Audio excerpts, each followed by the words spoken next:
Hello guys, welcome back to my channel.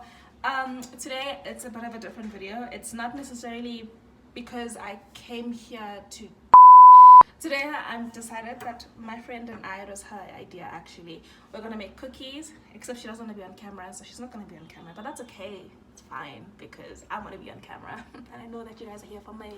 So I decided that I was gonna make cookies with some warm spices like ginger and cinnamon, especially because it's been cold nowadays and those spices really go well with the winter. Well, it's autumn, it's not winter yet.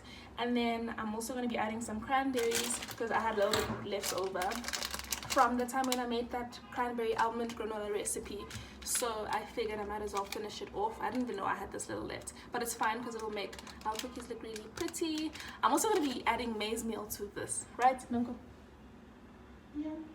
I'm also going to be adding maize meal to these cookies because it really helps to add like a different textural elements to the cookies, and it's just, yeah, I don't know, it's like really cool. So yeah, and yeah, I'm going to show you how to make them. Cookies don't take that long to make. In fact, they never take me long to make. Usually I just make up the recipe in my head and I just add things as I'm inspired along the way. But today I'm going to be showing you a recipe that you guys can follow. So yeah, if you're interested, keep on watching. If you're not interested, still keep on watching because that will interest you anyway. So yeah. So in here I have half a cup of rolled oats and 1.5 cups of flour, and I'm actually going to add in some maize meal as well. Just a 1/4 cup, not too much. And then I have my spices here, which are on the left. I have one teaspoon of ginger and 1/2 teaspoon of cinnamon. It's not going to be too strong, so that's why I don't put in that much. As usual, I put in a lot of cinnamon, but it's fine. It's fine like this. Give that a mix. And then to that, I'm also going to be adding in our butter and coconut oil. I'm using this coconut oil because it's not scented and it's ideal for frying and baking, as you see there, and I listen. So yeah, and I'm not adding baking powder because this is self-raising wheat flour, and we're using what we have. She had this, so we're going to use this. And then I'm going to be adding in some vinegar. It's just a house brand. Some vinegar to help it rise a little bit, especially because I'm adding in maize meal and I don't want the maize meal to overcrowd the baking powder that's supposed to act there. And then the butter, as usual, I'm using Delight. And here I have a 1/4 cup of butter and a 1/4 cup of coconut oil, and 1/2 cup of brown sugar that I'm going to be melting in the microwave, and then I'm going to give it a mix and add it into there. Now that has melted nicely, I'm just going to add in a teaspoon of vanilla essence. I know what I'm doing, guys. Don't worry about measuring. I know what I'm doing. I've been doing this for a long time and it comes with the territory. Anyway, give that a mix before I add it into the dry ingredients.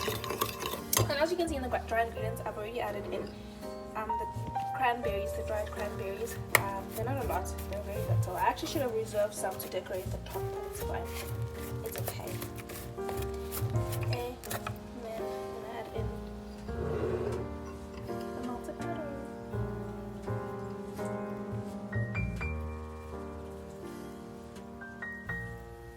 And I'm gonna put in just like a little bit of vinegar, like 1/2 teaspoon basically. What this will do is it will react with the baking powder and ensure that just because I put in extra ingredients that don't have baking powder in them, it won't necessarily affect the reactivity. If anything, it enhances how much the baking powder will react since it's an acid. So yeah, as you can see, it's now made like it's like crumbly. So I'm going to form it into a ball and then shape it and put it on a tray, and then we're done.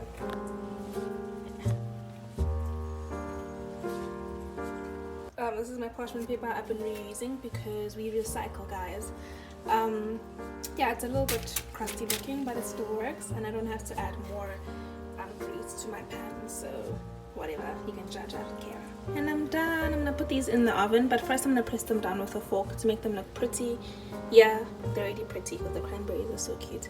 And then yeah, I'm gonna bake them at 190 degrees Celsius for 15 minutes, and I'm going to flip them halfway, and then it will be smelling delicious in the kitchen. You will enjoy. Okay, bye.